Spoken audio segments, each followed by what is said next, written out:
ఈరోజు మానవుల మేలు కొరకు దేవుని ఏర్పాటు ఏమై ఉన్నాయో అవి మనం ఆలోచించిపోతా ఉన్నాం. మానవుల మేలు కొరకు దేవుని యొక్క ఏర్పాటు. 103వ కీర్తన 5వ చరణాన్ని మనం చదివినప్పుడు 103వ కీర్తన 5వ చరణం మనం చదివినప్పుడు అక్కడ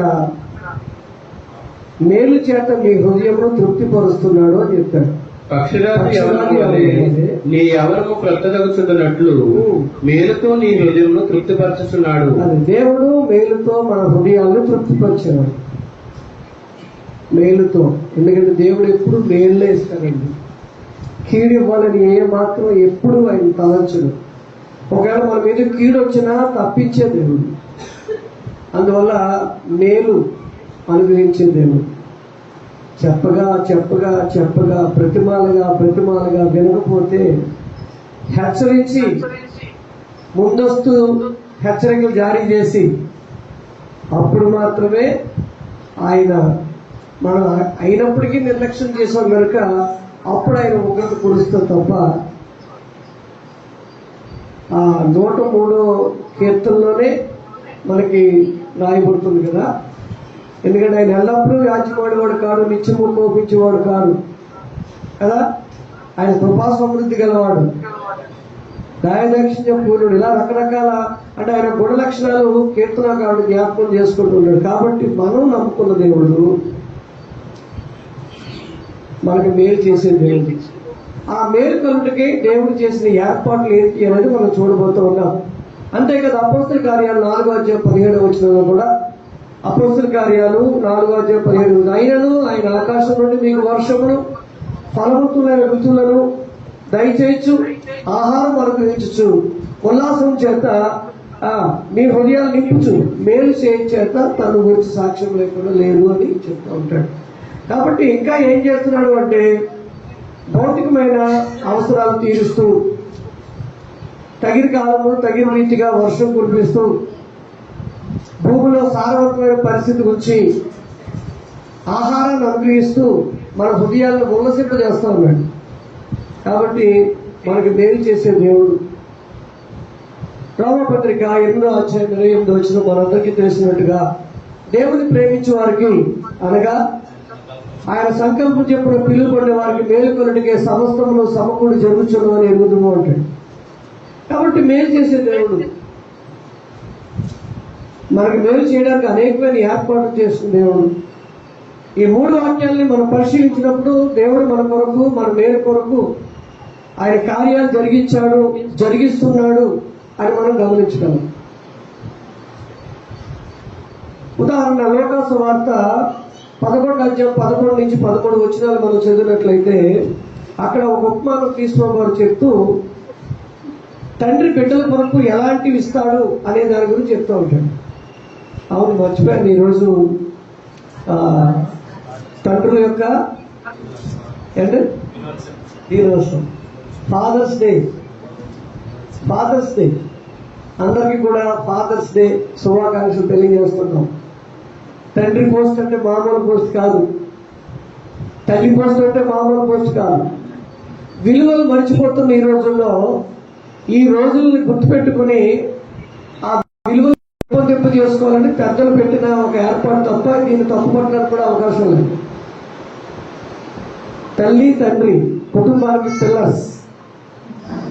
ఆ పిల్లలు రెండు కరెక్ట్గా లేకపోతే ఏమండి ఆ కుటుంబం కూలిపోతుంది. కేవలం తండ్రి ఒక్కడే బాధ్యత వహిస్తే అవును, అలాగే తల్లి ఒక్కతే బాధ్యత వహిస్తే అవును. 2 పిల్లర్స్ కూడా ఎలా ఉండాలి? గట్టిగా. ఏ పిల్లర్ వీకైనా మరి ఇంటికి డ్యామేజ్ అన్నట్టు ఆ కుటుంబానికి ఇబ్బంది. మనం ఎప్పుడో కానీ అమ్మ మదర్స్ డే చేసుకుంటారు కదండి. ఇప్పుడు ఫాదర్స్ డే, ఇంకా కొన్ని రోజులు పోతే ఇంకొకటి. ఇవన్నీ ఎందుకు అంటే మన విలువలు మనం గుర్తు చేసుకోవడానికి, నైతిక విలువలు కలిగి బ్రతకడానికి అవసరం. అలాగే ఏ తండ్రి అయినా తన పిల్లాడు ఆ చేపను అడిగితే చేపకు ప్రతిగా పామునిచ్చునా? గుడ్డును అడిగితే తేలునిచ్చునా? కాబట్టి చూసారా, ఏ తండ్రి అయినా కానీ బిడ్డలు అడిగిన దానికి ఏం చేస్తాడు? ఇంకా దానికి మించి ఇంకా ఏదైనా ఎక్స్ట్రా మంచిది ఇస్తాడు తప్ప ఏమంటే ఒకటి అడిగితే కీడు చేసేదాన్ని ఇవ్వడు కదా, పనికిరాని దాన్ని ఇవ్వడు కదా.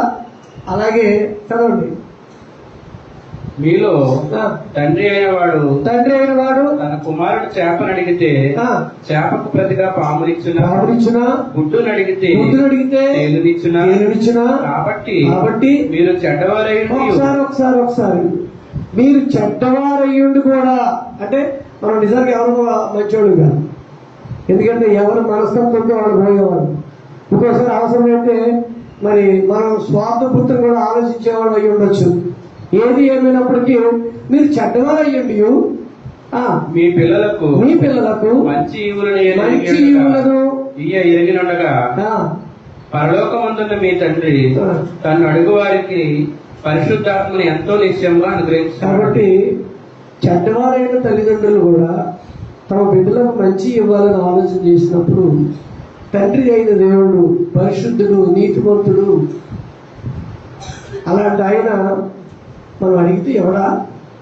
ఎందుకు ఇవ్వడు? లోపం ఎక్కడుందండి? అడగడంలో ఉంది, అడిగే తీరులో ఉంది, అడిగే వస్తువుల్లో ఉంది. అందువల్ల ఏది శ్రేష్టమైందో యోహాను పత్రిక 1:17 అంటాడు, శ్రేష్టమైన ప్రతి ఈవియు పరలోకమందున్న తండ్రి దగ్గర నుంచి వస్తాయి. కాబట్టి మనకు అందించేవారు కూడా శ్రేష్టమైనవి కనుక దేవుడు మనకు శ్రేష్టమైనవి అందిస్తూ ఉన్నాడు. దాని కొరకు ఏర్పాట్లు చేస్తున్నాడు. ఆ విషయాన్ని మనం ఆలోచించుకుంటూ ఉన్నాం.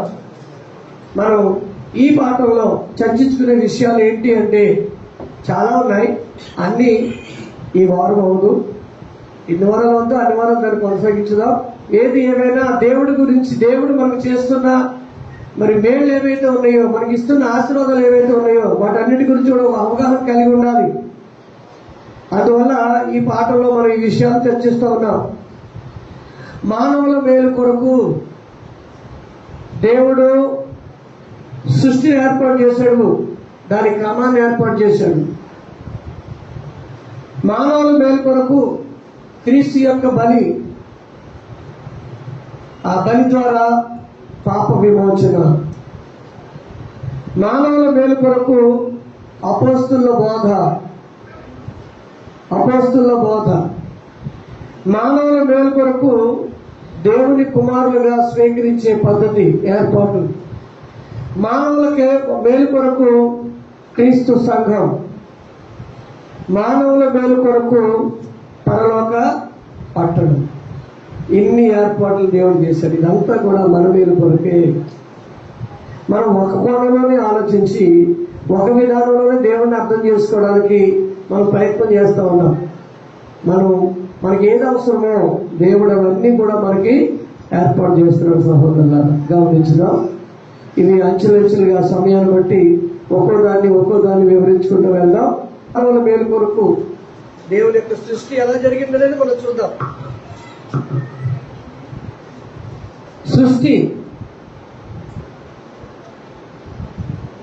దేవుని యొక్క సృష్టి, దాని క్రమాన్ని మనం ఆలోచన చేద్దాం. మన మేలు కొరకే ఇంత అద్భుతమైన సృష్టిని దేవుడు సృష్టించాడు. ఇప్పటికి ఇంకా కొన్ని సంగతులు అర్థం కాక శాస్త్రజ్ఞులు ఇంకా ప్రయోగాలు చేస్తూనే ఉన్నారు.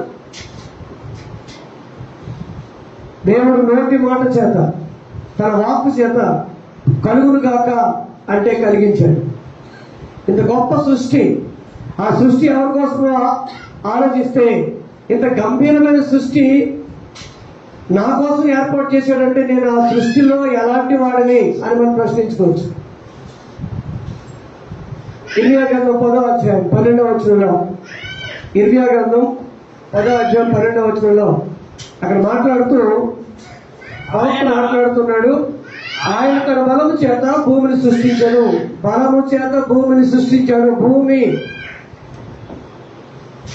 భూమి యొక్క బరువు అంచనా వేయలేదు. భూమి యొక్క ఆకారం కేవలం సుమారు అని అంచనా వేయగలరేమో తప్ప వాస్తవంగా అంచనా వేయలేదంతా. అలాంటి భూమిని ఆయన బలం చేత సృష్టించారు. ఈ భూమిలో ఎన్ని ఉన్నాయో, ఎన్ని గనులు ఉన్నాయో, ఎంత నీరు దాగి ఉందో, ఇంకా రకరకాల వనరులు మనం దాని నుంచి పొందుకుంటూ ఉన్నాం కదండి. ఇవన్నీ ఎక్కడి నుంచి వస్తున్నాయి? భూమిలోంచి. భూమిని దేవుడు తన బలం చేత సృష్టించను అనే మాట మనకు కనిపిస్తుంది. జ్ఞానము చేత ప్రపంచాన్ని స్థాపించాను. ప్రపంచము అంటే ప్రపంచ పటంలో ఉన్న బొమ్మలు కాదు. ప్రపంచము అంటే మనుషులు. ఒక జాతి మనిషి నుంచి ప్రతి జాతి మనిషిని పుట్టించడం కదా. రోమపత్రికలో చెప్తున్న మాట అదే కదా. ఒక జాతి మనిషి నుంచి అనేక జాతుల్ని దేవుడు పుట్టించాడు. ఇది గొప్ప సంగతి. కాబట్టి ప్రపంచాన్ని స్థాపించాడు. అలానే మరి ప్రజ్ఞ చేత ఆకాశాన్ని విశాలపరిచాడు. మహాకాశాలు ఉన్నాయి అని చెప్తాను. మనకు కనిపించే ఆకాశం ఏదో చిన్న గొడుగులా కనిపిస్తుంది, తెరలాగా. కానీ కాదు, ఆకాశం అంటే శూన్యం. అది నీలి రంగులో కనిపిస్తుంది మనకి. శూన్యం కాబట్టి, దూరంగా ఉంది కాబట్టి నీలి రంగులో. దానికి కూడా నీలి రంగు ఎందుకు వస్తుంది అనేది ఇప్పుడు అన్నీ చెప్పుకోవడం అప్రస్తుతం కాబట్టి వాడి జోలికి మనం వెళ్ళడం. కాబట్టి ఆకాశం నీలి రంగుగా కనిపిస్తుంది, కానీ యాక్చువల్గా నీలి రంగు కాదండి. అసలు దానికి ఏ రంగు లేదు, అది శూన్యం. ఆకాశాన్ని దేవుడు విశాలపరిచాడు తన ప్రయత్నం చేత. అంతరిక్షం అంటున్నాడు. అంతరిక్షంలో ఎన్ని ఉన్నాయో. అలానే మేఘాలు, మెరుపులు, అండ్ వర్షం, గాలి, ఇవన్నీ కూడా దేవుడు మన కొరకు ఏర్పాటు చేశాడు. అదే ఇర్మియాను 10వ అధ్యాయము 12వ వచనంలో ఉన్న సంగతులు. అపోస్తుల కార్యాలు 14వ అధ్యాయం 17వ వచనం ఇందాక మనం చెప్పినట్టుగా వర్షాన్ని కురిపిస్తా ఉన్నాడు. ఋతువులను ఏర్పాటు చేశాడు. ఇప్పుడు మనం ఏ ఋతువులో ఉన్నాం? వర్ష ఋతువు. వర్ష ఋతువులో వచ్చేసాం. నిన్న మొన్నటి వరకు భరించలేని ఏ కాలం అనుకున్నాం? ఎండాకాలం. ఋతువులు 6, కాలాలు 3, ఋతువులు 6 కదండి. కాలాలు 3 అంటే ఇప్పుడు ఎండాకాలం మొదలెట్టండి. ఎండాకాలం, వర్షాకాలం, శీతాకాలం, అంటే 3 కాలం. ఒక్కో కాలంలో 2 ఋతువులు ఉంటాయి. 2 మొత్తం 6 ఋతువులు. ఈ 6 ఋతువులు ఏర్పాటు చేసింది దేవుడే. ఎందుకు ఏర్పాటు చేశాడు తెలిసిన? మనకి అనుకూలమైన వాతావరణం కలిగి ఉండడానికి. ఎప్పుడు ఎండాకాలం అనుకోండి, ఈ శరీరం భరించలేదు. దానికి మళ్ళీ గొప్ప ఏర్పాట్లు చేసుకోవాలి. మొన్న 45-46 డిగ్రీలు వస్తేనే మన చర్మం ఉడికిపోయింది. చలితో కాదు, ఒక్క మొత్తం చర్మం మీద రకరకాల పొక్కులు, రకరకాల ఇబ్బందులు, అనారోగ్య సమస్యలు, ఇవన్నీ ఇంకా 50 కూడా వచ్చే అవకాశం ఉందని కూడా చెప్పారు. 11 దాటితే బయటికి వెళ్ళొద్దని హెచ్చరికలు జారీ చేశారు. అవసరమైతే తప్ప బయటికి రావద్దు అన్నారు కాదు. కానీ దేవుడు మన శరీరానికి కావలసిన వాతావరణం వరకు దేవుడు ఋతువులను ఏర్పాటు చేశాడు. ఆ ఋతువులు లేకపోతే భూమి ఫలించదు. అంటే భూమి పంటలు ఇవ్వకపోతే మనకు ఆహారం లేదు. ఇక మన తల్లిదండ్రులు మన కొరకు కదా ఎప్పుడైనా నిర్లక్ష్యం చేస్తారేమో, కానీ దేవుడు మన పట్ల ఏమాత్రం నిర్లక్ష్యం కలిగి లేడు అనేది వాస్తవమైన సంగతి సహోదరుల. కాబట్టి మరి అలానే 17వ అధ్యాయం, అపోస్తలుల కార్యాలు 17వ అధ్యాయం 24 నుంచి 27 వచనాలు మనం చదివినట్లయితే ఆయన అందరికీ జీవము, ఊపిరిని, సమస్తమును దయచేయబడనుంది. జీవము, ఊపిరి, సమస్తము దయచేయవాడు. ఇదంతా మనం ఆలోచించినప్పుడు దేవుడి మీద అభిమానం పెరగాలి. నిజంగా గ్రహించిన వాడికైతే అభిమానం పెరుగుద్ది. ఇప్పుడు మన తల్లిదండ్రులు మన కొరకు ఎంత కష్టపడుతున్నారని చూస్తూ ఉంటాం కానీ గమనించాం. దాని గురించి చెప్పేవాళ్ళు ఎవరైనా మీ నాన్న ఇలా కష్టపడి తెలుసా మీకోసం అని ఎవరైనా చెప్పారనుకోండి, ఒకవేళ మా నాన్నగారు ఉంటే వెంటనే వెళ్ళి హక్ చేసుకోవాలనిపిస్తుంది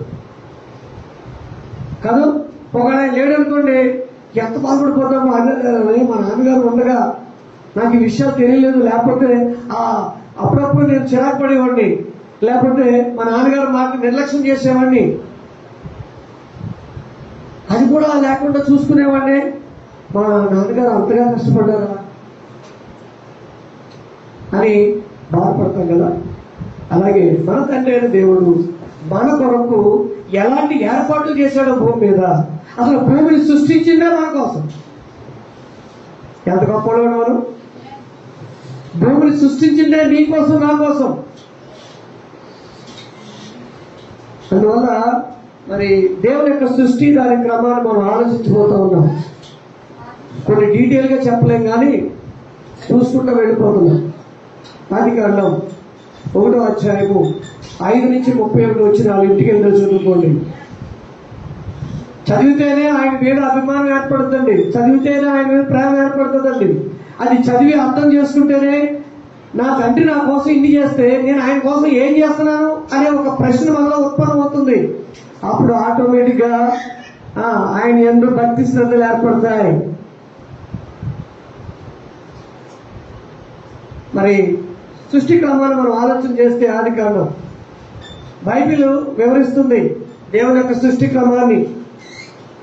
5వ వచనంలో వెలుగు కలుగుగాక అన్నాడు. అంటే నోటి మాట వెలుగు కలుగుగాక అన్నాడు. పగలు రాత్రి కలుగుగాక అన్నాడు. అంటే వెలుగు పగలు రాత్రి ఒక దినమాయను అని ఉంది. అది ఆదివారం. మన లెక్క ప్రకారం చూస్తే మొదటి దినం ఏది, ఏ వారం?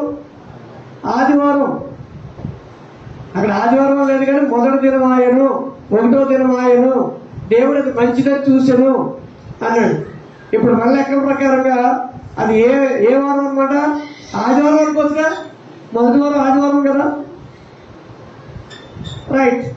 రెండవ దినం 6-8 వచ్చినాడు. మనం చదివినట్లయితే ఆకాశం చూడండి, చక్కని బొమ్మలు క్రియేట్ చేశారండి. బొమ్మలు చూస్తేనే మనకు అర్థమవుతుంది.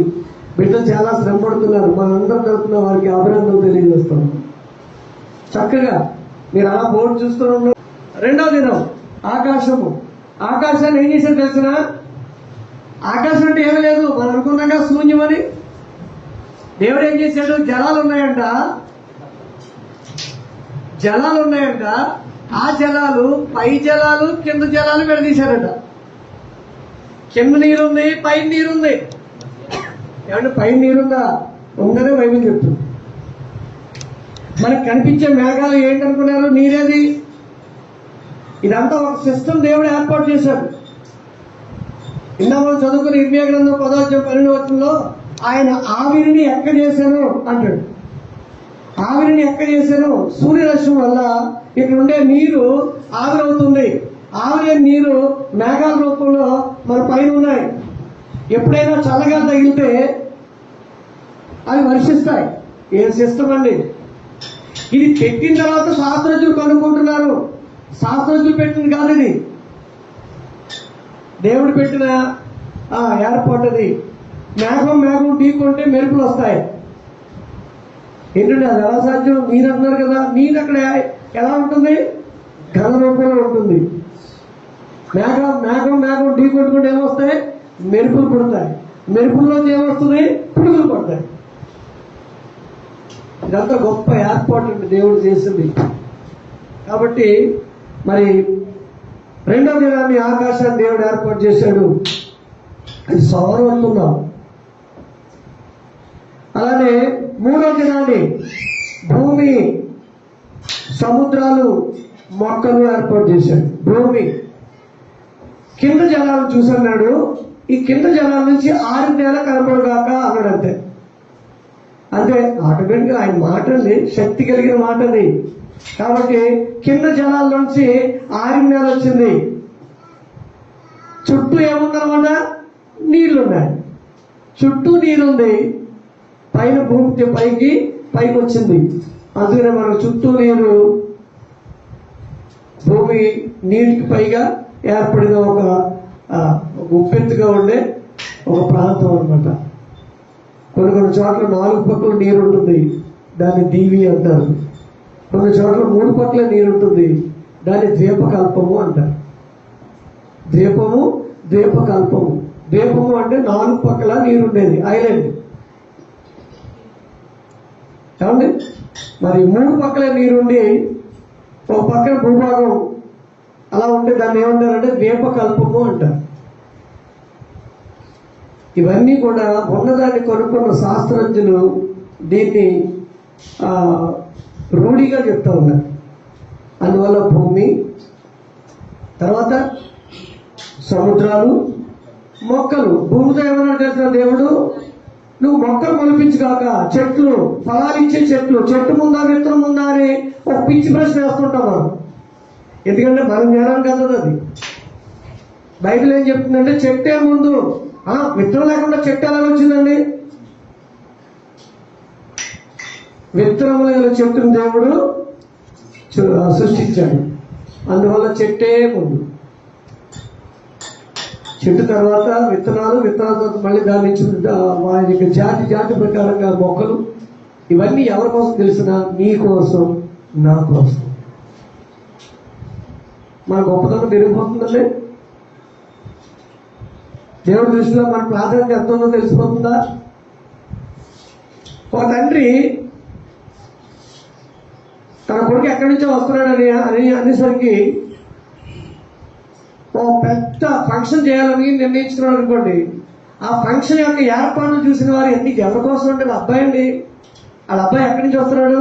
వాళ్ళ దూర ప్రాంతం నుంచి వస్తున్నాడు. ఈ ఏర్పాట్ల నుండి ఇంత కారంగా ఉన్నాయి ఏంటండి, ఇంత డబ్బు ఖర్చు పెడుతున్నాడు అని జనం అనుకున్నప్పుడు ఆ యొక్క ఏర్పాటు చేస్తున్న వ్యక్తి యొక్క కొడుకు గురించి ఎలా ఆలోచిస్తారు? ఆ కొడుకుని ఎంతగా ప్రేమించాడండి ఈయన. అయ్య బాబా, ఆ కొడుకు కొరకు ఇన్ని కోట్లు ఖర్చు పెడుతున్నాడండి గెస్ట్ ఆ రోజు ఆహ్వానించడం కొరకు అని ఎంత ఆశ్చర్యపోతామో. ఈ సృష్టి క్రమాన్ని చూసినప్పుడు మన ప్రాధాన్యత ఎంత ఉందో అని దాని గురించి ఆశ్చర్యపోవాలి. దేవుడు అంతగా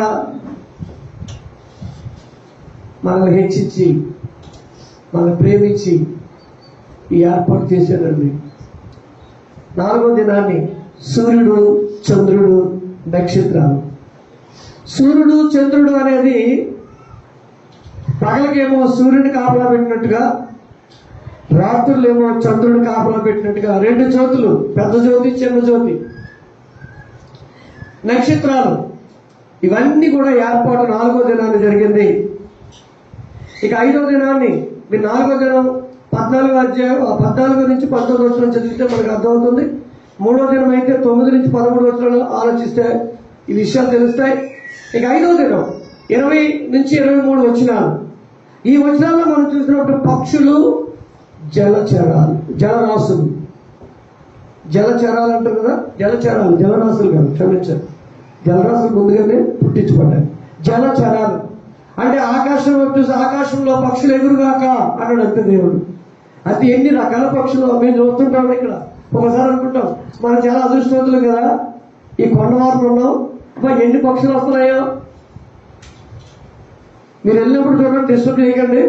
అలా ఆ ఎదురుకుండా ఉన్న చెట్టు చూసారు, వాళ్ళు రంగురంగుల చెట్టు ఉంది, అదే కాటన్ చెట్టు ఉంది కదా, ఆ చెట్టు మీద చిన్న గూడెట్టిందండి. మేము వారం రోజులు బట్టి దాన్ని పరిశీలిస్తూ ఉన్నాం. తల్లి తండ్రి ఇద్దరు కష్టపడుతున్నారు నా పిల్లల కోసం. మనమేం కష్టపడుతున్నామండి. మనం ఇంకా ఒకసారి అవసరమైన చిరాకు వచ్చి పిల్లలు తట్టేసి, కొట్టేసి, బాధేసి దేవోత్సవం చేసేస్తున్నాం.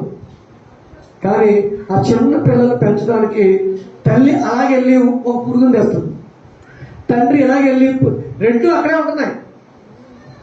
అవి రాగానే మీరు దాన్ని అలా కలిపారనుకోండి, అందులో పిల్లలు బయటకు వచ్చి నోరు తెరుస్తున్నాయి.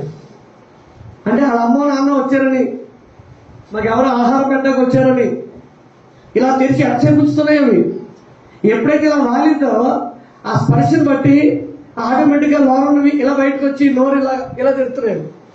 ఇలా తెరుస్తున్నప్పుడు ఆ చక్కగా నోట్లో పెట్టి సరిపోతుంది అనిపించింది. బాధ్యత మనుషులు కూడా దాన్ని బట్టి నేర్చుకోవచ్చు కదా. ఎంతమంది తాగేసి పడుకుంటారు రోడ్ల మీద. భార్య ఉంది, పిల్లలు ఉన్నారు, బాధ్యత ఎక్కడ ఉందండి? ఒకసారి అనిపిస్తుంది ఇక్కడ మనిషి అయినా అనిపిస్తూ ఉంటుంది. అలాగే కొప్ప గోడ వదిలేసేసి ఊరు ఉద్ధరిద్దామని చాలా మంది తిరుగుతూ ఉన్నారు. ఇక్కడ భార్య ఏం తింటుందో తెలియదు, బిడ్డలు ఎలా పెరుగుతున్నారో తెలియదు.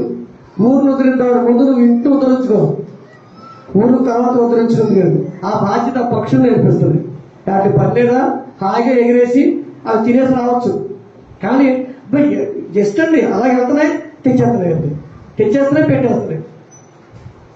అవి రెక్కలు వచ్చే వరకు వాటిని చూస్తాయి. ఆ తర్వాత ఎవరు బ్రతుకు వాళ్ళదే. పక్షులు నేర్పిస్తున్నాయండి బాధ్యతలు మనిషికి. అంటే మనిషికి జ్ఞానవంతుడు చూస్తే వెంటనే నేర్చుకోగలడు, పాటించగలడు. కానీ అవన్నీ ఒక సినిమా కనబడుతున్నాయి మనకు అన్నీ. ఎందుకంటే పిల్లల కన్నా కుక్క దగ్గరికి వెళ్ళండి, రాణిస్తుందా? బాధ్యత కనుక మరి 5వ దినాన్ని పక్షులు జలచరాలు నీటితో అన్నాడు. దీంట్లో జలచరాలు పుట్టుకాక ఎన్ని జలచరాలు ఉన్నాయో. ఒకసారి ఫంక్షన్ చేయడానికి అని చెప్పేసి అదే మా చింతల్లి ఆ కార్యక్రమం జరిగించడానికి మీ అందరికీ సొరపిట్టు పెట్టాలని కాకినాడ వెళ్తే అక్కడ చేపలు చూస్తే ఆశ్చర్యం వేసిందండి. ఇక్కడి నుంచి అంత పొడుగుందండి, ఇంత లావుందండి. సొరచేప అంట అది కూడా సొరచేప అన్నది సొరచేప. దాన్ని కట్ చేయడానికి మిషన్లు మామూలు కత్తులు పనిచేయు. అవేంటి ఇంకా పెద్దవి ఉన్నాయంట సముద్రంలో. ఏమంటే ఎన్ని జలచరాలు ఉన్నాయో, అంటే నీటిలో చరించేవి జలచరాలు అంటే. కనుక 5వ దినాన్ని, ఇక 6వ దినాన్ని 24వ వచనం నుంచి 37 వరకు జంతువులు దేవుడు పుట్టించాడు. అది కూడా భూమి నుంచి కలుగుగాక కలిగే పశువులు జంతువులు అన్ని కలిగే. ఇక చివరిగా మానవుణ్ణి నిర్మించాడు. చూసారా ఎంత జ్ఞానంగా కార్యక్రమాలు జరిగించాడు ఆయన. ఎందుకంటే మనిషి నిర్మించబడాలి అంటే మనిషి నిలబడడానికి ముందు స్థానం కావాలి. ఆ స్థానం ఏంటి? భూమి. మనిషి నిర్మించబడిన తర్వాత ఆకలి అంటాడు, ఆహారం ఏర్పాటు చేసి ఉండాలి. దాహం అంటాడు, నీళ్లు ఉండాలి. ఇవన్నీ దేవుడు ఏర్పాటు చేసి, ఉదాహరణకు మనం ఏదైనా ఫంక్షన్కి ఎవరైనా పిలుస్తుంటే ఎంతమంది వస్తారో తెలియదు, కానీ అందరి గురించి ఏం చేస్తాం? ఏర్పాటు ముందు చేస్తాం కదా, లేదా అందరూ వచ్చిన లెక్కెట్టుకుని చేస్తామా? దేవుడు కూడా అంతే. తాను చేయబోయే మానవుని యొక్క నిర్మాణం, ఆ నిర్మాణంలో ఉండే స్థితి, ఆ తర్వాత అతను ఏం అడుగుతాడో ఇవన్నీ కూడా దేవుడు ముందుగానే ఏర్పాటు చేసి, సహోదరులారా 6వ దినాన్ని దేవుడు మానవుణ్ణి నిర్మించాడు. 7వ దినాన్ని శనివారం విశ్రాంతి తీసుకున్నాడు. అందుకనే విశ్రాంతి దినాన్ని పరిశుద్ధంగా ఆచరించమని. ఏమండి కనుక సృష్టి దాని క్రమం దేవుడే ఏర్పరిచారు. యోబు గ్రంథం 12వ అధ్యాయంలో 7వ వచనం నుంచి మనం చదివినట్లయితే, యోబు గ్రంథం 12వ అధ్యాయము చదువు. అయినను మృగములను విచారించుము, మృగములను విచారించుము, అవి నీకు బోధించును. ఆకాశ పక్షులను విచారించుము, అవి నీకు తెలియజేయను. భూముల గురించి జానించిన అది నీకు బోధించును. సముద్రంలోని చేపలను నీకు దాన్ని వివరించును. వీటన్నిటి బట్టి యోచించుకుని ఎడలా యెహోవా హస్తము వీటిని కలుగు చేసినని తెలుసుకోలేని వాడెవడు? చూసారా, దేవుడు ఉన్నాడు అని చెప్పడానికి సాక్ష్యాలు ఉన్నాయి. అది ఏంటంటే, నువ్వు నడుస్తున్న నీ భూమే, ఆకాశమే, అందరి సమస్తం, అందులో మృగాలను విచారించు, అవి నీకు తెలియజేస్తాయి. ఆకాశ పక్షులు విచారించు, అవి నీకు బోధిస్తాయి. భూమి గురించి ధ్యానించు, ఇందులో ఉన్న సారవంతమైన పరిస్థితి. ఈ గనులన్నీ కూడా మనకు ఉపయోగపడడానికి. జయబాబు గారు ఏమంటే ఆయన జీవనోపాధి కొరకు గని తవ్వుతూ ఉన్నారు. అది ఎవరి కొరకు? ఎవరి కొరకు? ఆయన కొరక. జీవనోపాధి అయింది, కానీ ఆయన తీసిందల్లా ఎవరు పట్టుకుపోతున్నారు? మనుషులే పట్టుకుపోతున్నారు. ఎందుకు అవసరం అది? రాళ్ళు ఎందుకంటే అవసరం ఏంటి? రాళ్ళు ఏంటండి అని అంటున్నామా? అమ్మో, దాంట్లో ఎన్ని నిర్మాణాలు మనం చేపడుతున్నాము.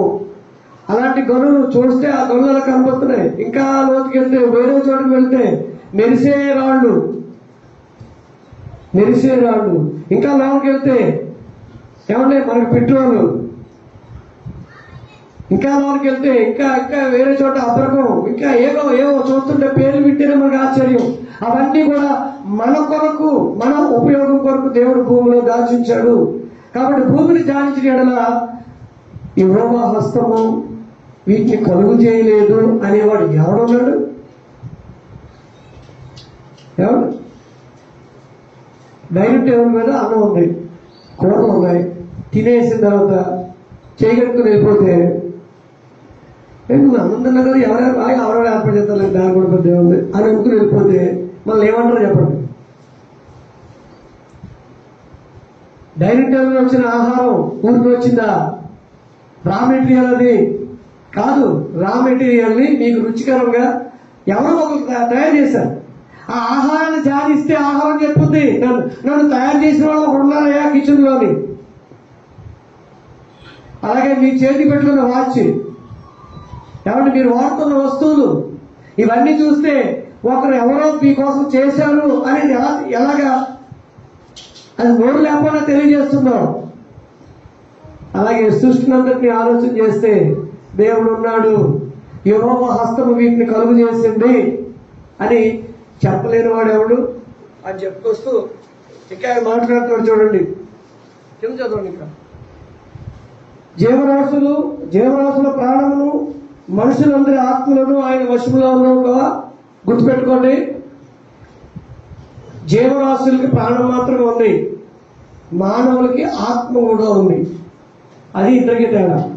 జీవరాశులు అంటే అన్ని పాకే పురుగులు, ఎగిరే పక్షులు, జంతువులు, భూజంతువులు, ఏమంటే ఇవన్నీ కూడా జీవరాశులు. ఈ జీవరాశుల యొక్క ప్రాణం, వాటికి ప్రాణం మాత్రం ఉంది. మానవులకైతే ఏముంది? ప్రాణంతో సహా ఆత్మ కూడా ఉంది. ఇవన్నీ ఎవరి వశంలో ఉన్నాయి? నువ్వు నమ్మకపో, నువ్వు ఆలోచించకపో. దేవుడు ఉన్నాడు. దేవుడు వీటన్నిటినీ నీ మేలు కొరకు తయారు చేశాడు. అందువల్ల సృష్టి క్రమాన్ని ఆలోచిస్తే, అది ఎవరి కోసమో అనే దాని గురించి ఆలోచిస్తే, నిజానికి ఒక వాక్యాన్ని జ్ఞాపకం చేసుకుందాం. 8వ కీర్తనలో కీర్తనకారుడు మాట్లాడుతూ, యెహోవా మా ప్రభువా, ఆకాశములలో ఆకాశము అన్నాడా? ఆకాశములలో అన్నాడా? కాబట్టి ఆకాశాలు ఉన్నాయి. నీ మహిమను కనపరచువాడా, భూమి అంతటా నీ నామం ఎంతో ప్రభావం గలది. చాలండి. ఆ తర్వాత 3, నీ చేతి పని అయిన నీ ఆకాశములను నీవు కలుగు చేసిన చంద్ర నక్షత్రములను నేను చూడగా, నీవు మనుషుని జ్ఞాపకం చేసుకుంటే వాడు ఏపాటి వాడు? నీవు నరపుత్రుని దర్శించడానికి వాడు ఏపాటి వాడు? ఇదంతా ఏంటంటే తగ్గించుకుని మాట్లాడుతున్నాడు. నిజమే మరి. సూర్యుడు మనకంటే పెద్దవాడు, పెద్ద నక్షత్రం అది, మనకు దగ్గరగా ఉన్న నక్షత్రం అది. చంద్రుడు మనకంటే పెద్దదే, అవునా కదా? నక్షత్రాలు ఎన్ని ఉన్నాయి? కొన్ని మాత్రమే కనుక్కుని వాటికి పేర్లు పెట్టు. ఇంకా చాలా ఉన్నాయి, 1,000 కోట్ల నక్షత్రాలు ఉన్నాయి. మనకు దగ్గరికి ఉన్న నక్షత్రం సూర్యుడు. ఆ సూర్యుడు వెలుగే ఒకసారి భరించలేకపోతున్నాం, సూర్యుడు వేడి కూడా భరించలేకపోతున్నాం. ఇలాంటి నక్షత్రాలు ఎన్నో ఉన్నాయి. ఇవన్నీ కూడా ఒకదానికొకటి సమన్వయం కలిగి ఏమంటే మనకి మంచి వాతావరణాన్ని కలుగు చేస్తూ ఉన్నాయి. కాబట్టి సూర్య చంద్ర నక్షత్రాలను చూడగా ఈ మనుషుడు ఏపాటివాడు, నువ్వు దర్శించడానికి అసలు వీడు ఏపాటివాడు అని చెప్పుకొస్తూ కింద ఏమన్నా, నీవు నరపుత్రుని దర్శించడానికి వాడు ఏపాటివాడు, దేవుని కంటే వాళ్ళని కొంచెం తక్కువ వాడిగా చేసి ఉన్నావు, మహిమా ప్రభావంతో వాని కిరీటం ధరింపు చేసి ఉన్నావు, నీ చేతి పనుల మీద వానికి అధికారం ఇచ్చి ఉన్నావు. గమనించే వాళ్ళు ఎలా మాట్లాడతారు, గమనించిన వాళ్ళు నా కడుపే నాకు చాలు అడిగిన వాళ్ళు ఎవరైనా చెప్పరు. నేను తింటే చాలు అందరూ తినేసినట్టే, నేను బాగుంటే చాలు అందరూ బాగున్నట్టే అనుకున్న చందంగా పోతే ఇవేమీ ఎక్కువ. అందుకనే కొంతమంది దేవుడు లేడని, దేవుడు ఉంటే కనపడమని ఇంకా రకరకాల ప్రశ్నలు వేస్తూ, ఇంకా ఏంటంటే ఆ యోగం తోటలో ఆ చెట్టు ఎందుకు పెట్టాడు, పెట్టకపోతే పాపం లేకపోతుంది కదా, ఇలా రకరకాల ప్రశ్నలు వేస్తూ ఏమంటే దేవుడి యొక్క సర్వస్వం సమస్త సృష్టిని అనుభవిస్తున్న నువ్వు దేవుడు ఎక్కడా ప్రశ్నిస్తున్నావు అంటే అది బుద్ధి లేనితనమని గ్రంథం చెప్తూ ఉంది. కాబట్టి భూమిని, మృగాల్ని, ఆకాశ పక్షుల్ని, జలచరాల్ని, భూమిని విచారిస్తే ఇవి దేవుడైన యెహోవా హస్తం వీటిని కలుగు చేసిందని చెప్పలేని వాడు ఎవడు అని యోబు మాట్లాడినట్టుగా, కీర్తనకారు మాట్లాడినట్టుగా నువ్వు నీకంటే కొంచెం తక్కువగా చేసి ఉన్నావు. మహిమా ప్రభావము వారికి కిరీటముగా నువ్వు ధరింపు చేసి ఉన్నావు అని చెప్తా ఉన్నాడు. కాబట్టి సహోదరుల సృష్టిలో మనమే ప్రధానం. మన కోసమే ఈ సమస్తాన్ని దేవుడు సృష్టించాడు. మానవుల మేలు కొరకు దేవుడు ఏర్పాటు చేసిన సృష్టి. ఇకపోతే మన నిర్మాణం గురించి వద్దాం. మన నిర్మాణం, మన గురించి అంతగా కొంతమందికి తలంపులు లేవు. మన గురించి మనం కూడా ఆలోచిస్తే దేవుని యొక్క గొప్పతనం ఏంటో మనకు అర్థమవుతుంది. మానవ నిర్మాణం, మానవులు సృష్టించిన విధానం చూస్తే మానవ నిర్మాణం ఆశ్చర్యమైంది, బహు ఆశ్చర్యమైంది. 139వ కీర్తనలో అది గమనించిన కీర్తనకారుడు మాట్లాడుతున్నాడు. నా అంతరింద్రియములను 13:14 నా అంతరింద్రియములను నీవే కలుగు చేసినవి, నన్ను కలుగు చేసిన విధము చూడగా నాకు భయమును ఆశ్చర్యమును కలుగుచున్నది. అందును బట్టి నీకు నేను కృతజ్ఞతాస్తుతులు చెల్లించుచున్నాను. ఎప్పుడైనా మీ గురించి మీరు ఆలోచించడమా? ఆశ్చర్యం, ఆశ్చర్యం. ప్రతి అవయవం ఒక అద్భుతం. ప్రతి అవయవం యొక్క తీరు, పనిచేసే విధానం అద్భుతం, ఆశ్చర్యం. అందువల్ల మానవ నిర్మాణం గురించి మాట్లాడుతూ ఆయన నా తల్లి గర్భమందు నన్ను నిర్మించిన విధము చూడగా నాకు భయమును ఆశ్చర్యమును కలుగుతున్నది. ఇర్మియా 10:12 చెప్పినట్టుగా ఆయన జ్ఞానం చేత ప్రపంచాన్ని స్థాపించాడు. అబ్బాయి అద్భుతం అండి. నేను నా భార్య మేము నిద్రిస్తే మా సంతానం, వా సంతానం. అందుకనే సంతానం ఎవరి వలమా? దేవుడు ఇవ్వాలి. తన ప్రియులు నిద్రించుండగా ఆయన వారికి ఇస్తున్నాడు. కుమారుడు యెహోవాకు స్వాస్థ్యము, గర్భఫలం ఆయన ఇచ్చి బహుమానమే. కాబట్టి ఒక జాతి నుంచి ఆ జాతి మనుషులు రావడం ఇది గొప్ప వింత, గొప్ప వింత. ఆశ్చర్యపోండి కదండి. ఆ కార్యక్రమాన్ని మనం ఆలోచిస్తే ఆశ్చర్యపోతాం. ఒక చోట అంటాడు, అదే కీర్తనలోనే అంటాడు, చూడాలి గర్భంలో ఎముకలు ఎలా ఎదుగుతున్నాయో తెలియదు. 9 ఏళ్ళు మోసే ఆవిడ ఉంది, ఆవిడకి అసలు లోనున్న బిడ్డ ఏంటి అనేది తెలియదు. ఇప్పుడైతే లింగ నిర్ధారణ టెస్ట్లు వచ్చాయి కాబట్టి అవి తెలిసిపోయినాయి. కానీ ఆ సృష్టి గొప్ప సృష్టి అండి. ఆ బయటకు వచ్చే వరకు ఆ రోజుని ఎంత ఆతృతగా చూస్తాయో, ఎన్ని కళ్ళు చూస్తాయో. ముఖ్యంగా 9 మాసాలు మోసిన ఆ తల్లి ఆ కళ్ళారా చూద్దాం అనుకుంటుంది. అలాగే ఆ తండ్రి కళ్ళారా చూడాలనుకుంటాడు. వారికి సంబంధించిన తల్లిదండ్రులు ఎవరైతే ఉన్నారో వారందరూ కళ్ళారా చూడాలనుకుంటారు. ఎంత ముద్దుగా ఎత్తుకుంటారు. ఏ సృష్టి అండి. కాబట్టి మానవ యొక్క నిర్మాణం అద్భుతం, ఆశ్చర్యం. ఈ మానవుని దేవుడు 2 భాగాలుగా సృజించాడు. ఒకటి ఆదికాండం 2:7 ప్రకారంగా ఒక నేలమన్ను తీసుకుని నన్ను నిర్మించెను అని ఉంటుంది. కాబట్టి నరుడు నేల మట్టి నుంచి తీయబడ్డాడు. నేల మట్టిలో మీకు కనిపించే కాదు, అందులో చాలా లోహాలు ఉన్నాయి. ఆ లోహాలన్నీ కూడా మన బాడీలో ఉన్నాయి. నేల మట్టిని తీసుకున్నారు, నిర్మించాడు. ఆయన అనుకున్న రూపాన్ని తయారు చేశాడు. నీకు అతనిలో చలనం రావాలంటే ఆత్మ పెట్టబడాలి. అందుకని వారి నాస్కారంలో జీవాయ ఓదగా నరుడు జీవాత్మాయతం. అప్పటి నుంచి అతనిలో కదలిక వచ్చింది. మానవుని యొక్క నిర్మాణం చిన్నపిల్లలు పుట్టించాడా, లేకపోతే ఏమంటారు యవనస్తుని పుట్టించాడా దేవుడు? యవనస్తుడి నుంచి మళ్ళీ ఆటోమేటిక్గా సంతానం వచ్చే ఆ యొక్క ఆరోగ్యం ఆయనలో ఉంది. అలా మరి మానవుడు రెండు భాగాలు, ఒకటి మట్టి, రెండోది ఆయన యొక్క జీవాయువు. మట్టి ప్రసంగి 12:7 అంటాడు, ఒకవేళ చనిపోయిన తర్వాత మన్నైనది వెనుక వలె మన్నైపోవును, ఆత్మ తాను దయచేసిన దేవుని యొద్దకు మరలా చేరు. మన్నైనది వెనుకటి వలె మన్నైపోతుంది. ఇదంతా మనందరికీ సజీవ సాక్ష్యాలు ఇవి. ఎవరైనా చనిపోతే మనం తీసుకెళ్ళి మట్టికి అప్పగిస్తాం. ఆత్మ దేవుడి దగ్గరికి వచ్చింది కాబట్టి దేవుడి దగ్గరికి వెళ్ళిపోతుంది. అలాగే ఈ మట్టిని ఏమంటున్నాడు అంటే మత్తయి సువార్తలో దేహము అంటున్నాడు.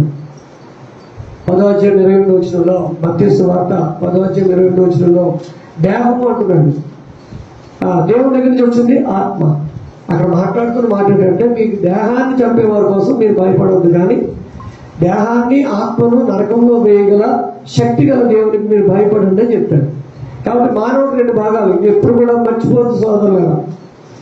మర్చిపోతే భ్రమలోకి వెళ్ళిపోతాం. మర్చిపోతే కంటికి కనిపించేవే యథార్థమని నమ్ముతూ వాటి కొరకే ప్రయాసపడి వెంపలాడుతూ ఉంటాం. కానీ నాలో ఆత్మ ఉంది, ఇది దేవుడు ప్రవేశపెట్టింది. మళ్ళా ఈ ఆత్మ దేవుడి దగ్గరికి వెళ్ళాలి అంటే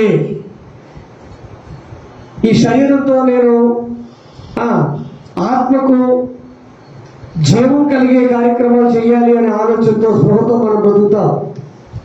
కొరింథీయులకు రాసిన 2వ పత్రిక 4:16 దీన్ని ఏమంటున్నాడంటే రెండు రకాలుగా వర్ణిస్తున్నాడు. ఒకటి బాహ్య పురుషుడు, రెండవది ఆంతర్య పురుషుడు. బాహ్య పురుషుడు కంటికి కనిపించేవాడు, ఆంతర్య పురుషుడు ఇది లోనుండేవాడు. మీరు అనొచ్చు, అయితే స్త్రీకి ఇది సంబంధం లేదండి వాక్యం అనొచ్చు.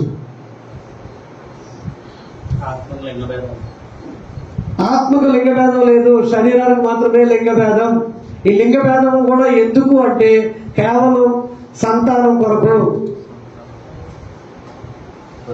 ఇంకేం లేదు. గుర్తుపెట్టుకోండి, ప్రస్తుత రోజుల్లో ఒకప్పుడైతే ఆడపిల్లలు చదువుకోవడానికి వీల్లేదని సమాజం ఆంక్షలు పెట్టింది. కాబట్టి చదువుకునే ఆడపిల్లలు లేరు కనుక వారు కేవలం సంసార బాధ్యతలు చేపడుతూ ఇంట్లోనే ఉండేవారు.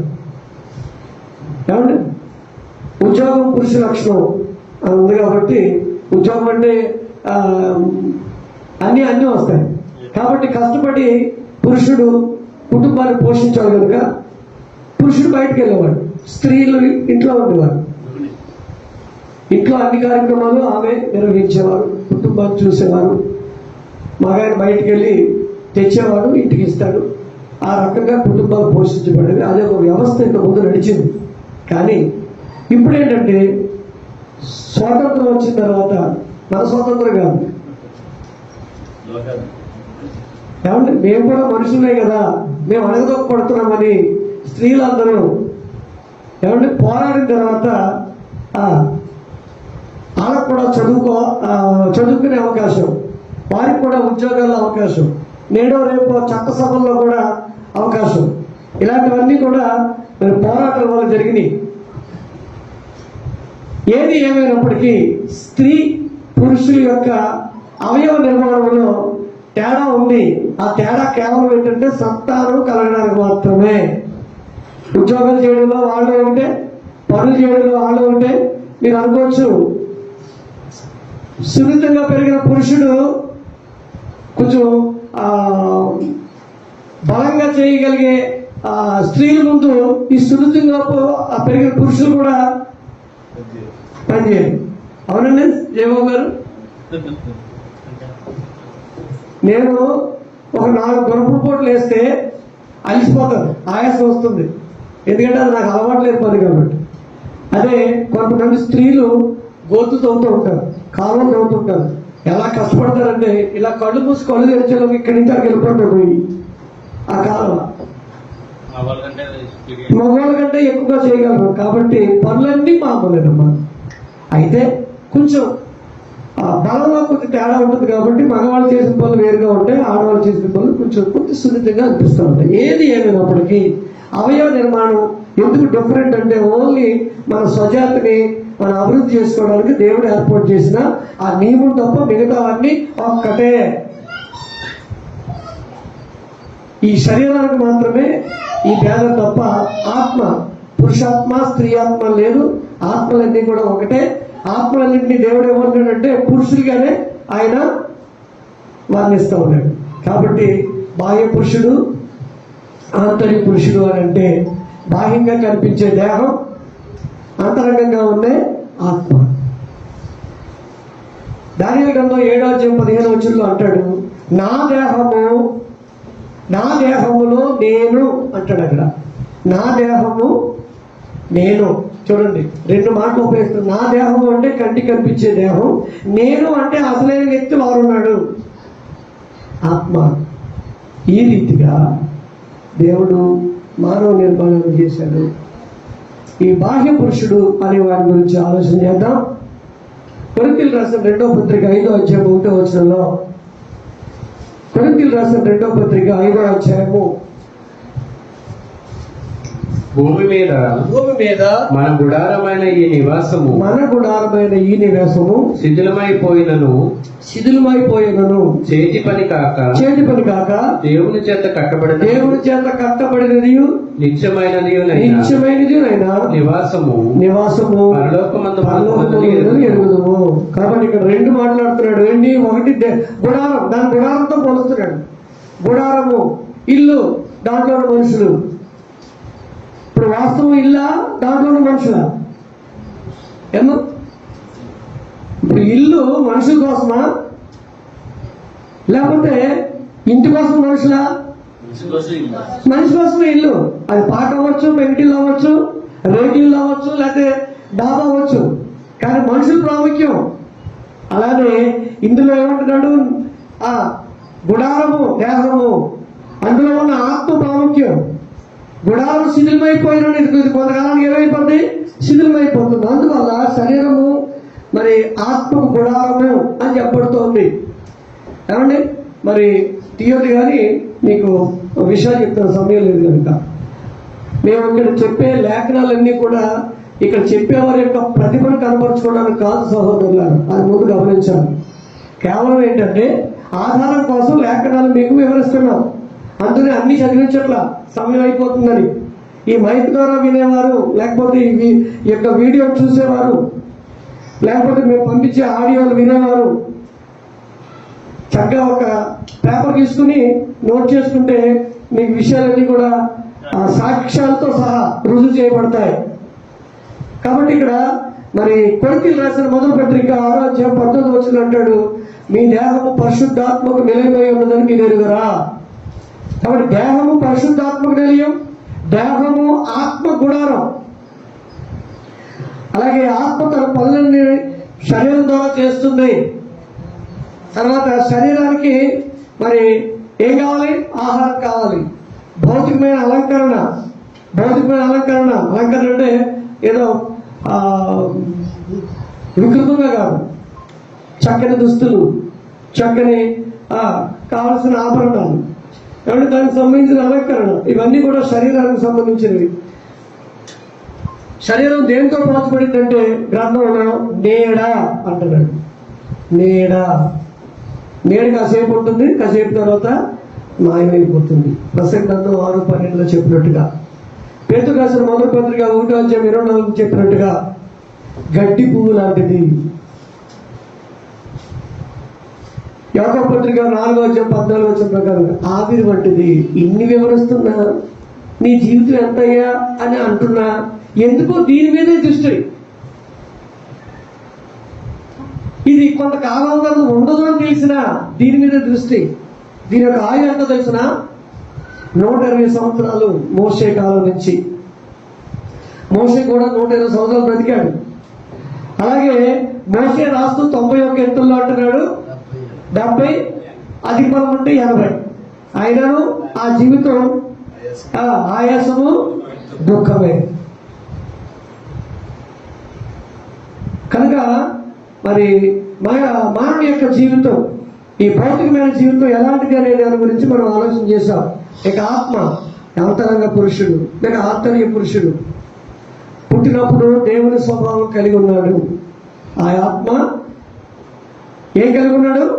దేవుని స్వభావం కలిగి ఉన్నాడు. ఆదికాండం 1:26 వచ్చిన ఉంది. ఆ వచ్చిన ఏంటి? మన స్వరూపం చెప్పున మన పనులకు చెప్పున నరులను చేయడము. కాబట్టి అది ఆత్మకు సంబంధించిన విషయాలవి, భౌతికమైన సంబంధించిన విషయాలు కదా. మనకులాగా ఆయన కళ్ళు, చెవులు, ముక్కులు, కాళ్ళు, చేతులు వగైరా వగైరా అవయవాలు ఆయనకి లేవు. ఆ స్వరూపము పోలిక ఏంటి అంటే ఆయన యొక్క ఆత్మస్వరూపం, ఆయన యొక్క గుణ లక్షణాలు, ఇది ఆత్మకు సంబంధించినవి. పుట్టినప్పుడు దేవుని స్వభావం కలిగి ఉంది. మరి ఆత్మకు ఆహారం ఏంటి అంటే శరీరానికి ఆహారం అవసరం కదా, అది మనకు తెలుసు. ఆకలి వేస్తే ఆగం, దానికి ఏమంటాం? ఎలకలు పరిగెడుతున్నాయండి, ఎలకలున్నాయి ద్వారా. ఎందుకంటే ఆ మాట, ఆకలి వేసినప్పుడు లోన మంట పుడుతుంది. మంట పుట్టినప్పుడు మనకి ఎలా ఉంటుంది అంటే ఒక చిన్న ఉదాహరణ అంటే ఎలా పరిగెడుతుంది సార్, వెళ్ళిపోతాను ఇంటికి, లేకపోతే షవరింగ్ వచ్చేస్తుందండి, దడపుట్టు వచ్చేస్తుందండి, నీరసం వచ్చేస్తుందండి. అలాగే శరీరానికి ఆహారం ఎంతో ఆత్మ కూడా ఆహారం ఉంది. ఏంటి అంటే అది దేవుని యొక్క వాక్యం. పేతురు రాసిన 1:2 మాట్లాడినట్టుగా అదేంటనమాట, ఆత్మ కూడా ఆహారం కావాలి, అది దేవుని యొక్క వాక్యం. దేవుని యొక్క వాక్యాన్ని చదవకపోతే ఆత్మ క్షీణించిపోతుంది, ఎదుగుదల ఉండదు. ఆత్మకు అలంకరణ కూడా ఉంది. శరీరానికి ఎలాగైతే అలంకరణ ఉంటే చూడముచ్చటగా ఉంటామో, ఆత్మ కూడా అలంకరణ ఉంది. పేతురు రాసిన 1:3 చెప్పినట్టుగా కనికరం, దయ, ప్రేమ, క్షమాపణ, ఇవన్నీ కూడా ఆత్మ సంబంధమైన అలంకరణ సహోదరులారా. ఇక ఆత్మకు గురి ఉంది. ఏంటి అంటే క్రీస్తు స్వారూప్యాన్ని సాధించాలి. గలతీ పత్రిక 4:19 క్రీస్తు స్వారూప్యాన్ని సాధించాలి. ఇది నిరంతరం ఉంటుంది. శరీరం అయితే నిరంతరం ఉండదు, ఆత్మ అయితే నిరంతరం ఉంటుంది. మార్కు 9:48 అంటాడు, అగ్ని ఆరదు, పురుగు సావదు. అది నరకంలో అయితే అగ్ని ఉంటుంది, పరలోకంలో అయితే అగ్ని ఉండదు. నరకంలోనైనా చావదు, పరలోకంలో చచ్చే పరిస్థితి లేదు. పరలోకమైన జీవం కలిగి ఉంటారు. పరలోకంలో ఏమండి మరి అగ్ని ఉంటుంది కనుక వేదనకరమైన పరిస్థితి అంటున్నాడు. కాబట్టి ఆత్మ, శరీరము ఈ రెండు మనకు ఉన్నామని గమనించాలని మనం చేస్తున్నాం సహోదరుల. అందువల్ల అది సమయం అయింది కనుక నేను క్లోజ్ చేస్తా ఉన్నాను. మానవుడు స్తుతించినప్పుడు పరిశుద్ధుడు గమనించాలి. అందుకనే మానవుడు పుట్టుకతో పాప కాదు, గమనించండి.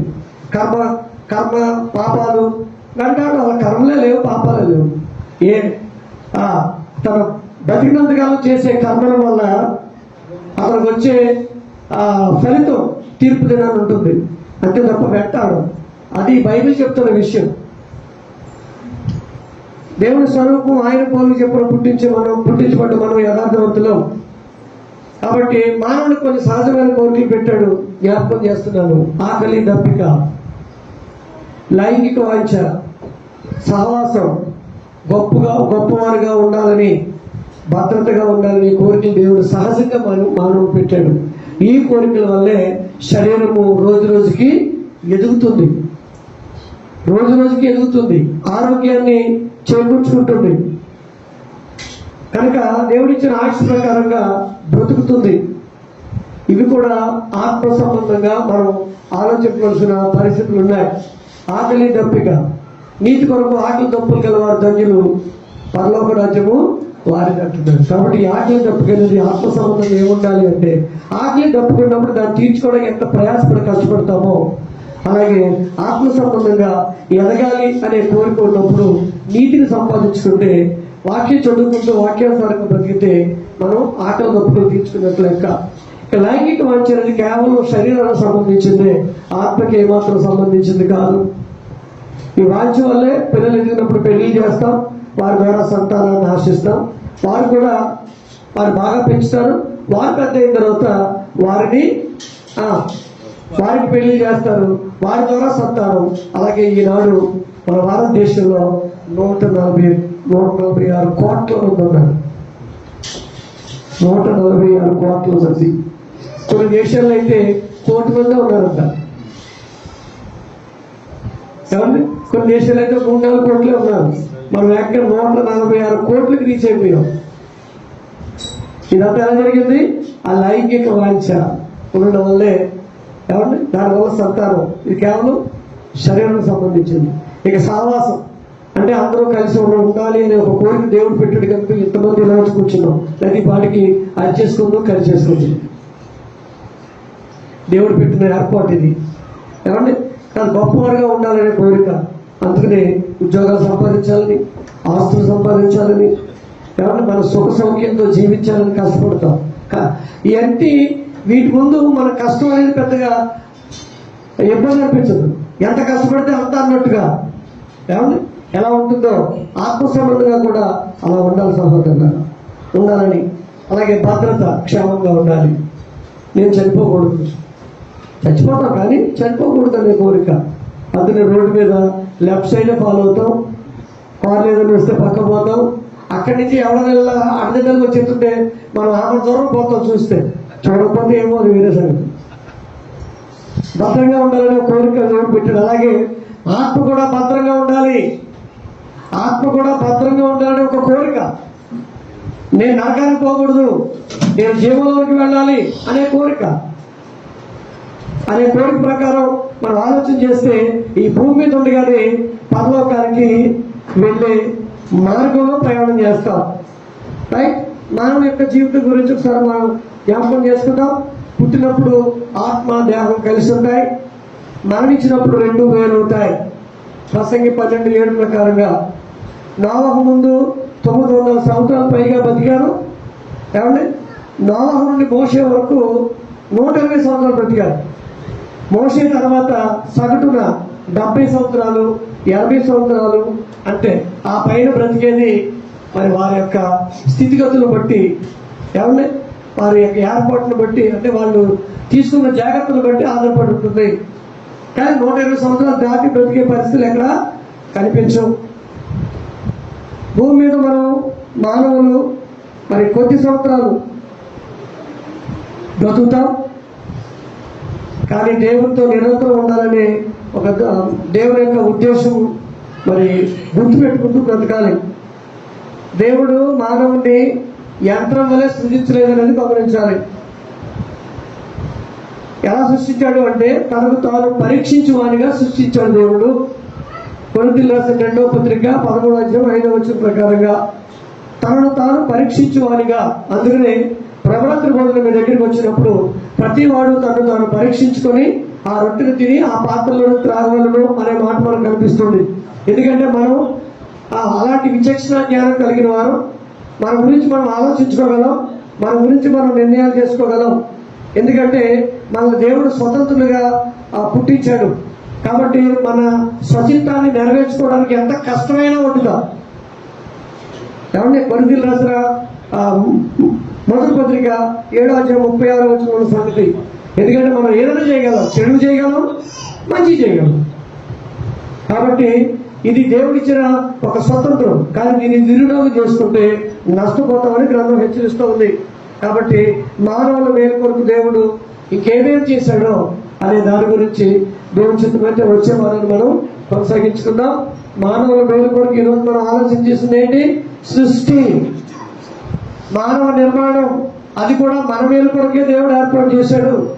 ఇవన్నీ మనం సవివరంగానే ఆలోచన చేసిన సహోదరులారా, దేవుని చిత్తమైతే మన మేలు కొరకు లేక మానవ మేలు కొరకు దేవుడు చేసిన మరిన్ని ఏర్పాట్లు ఆలోచించేద్దాం. అందరికీ వందనాలు.